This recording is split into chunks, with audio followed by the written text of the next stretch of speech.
Welcome back to Shark Facts Friday, a series where I share some interesting facts about sharks. Today's topic is about the threats sharks are facing. 50 years ago, the movie Jaws came out, and it resulted in mass fear and the villainizing of sharks.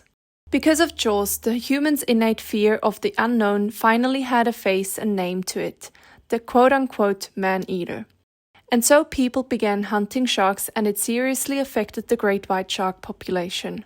As I explained in a previous video about white sharks, they reach maturity quite late when they're around 25 to 30 years old, which makes it more difficult for them to reproduce.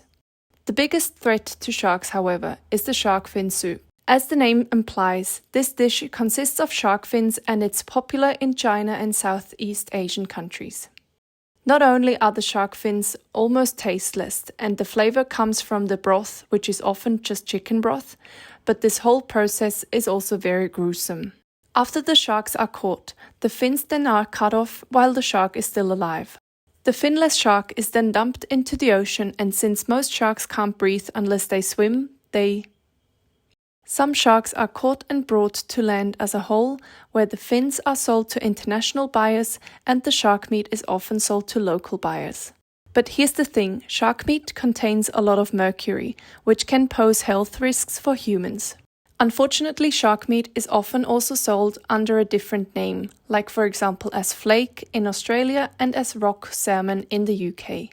If after hearing all of this information you feel sad and helpless, join me for next week's Shark Facts Friday, where I will talk about shark conservation efforts and what you can do to help save sharks. That's all for today. See you next time.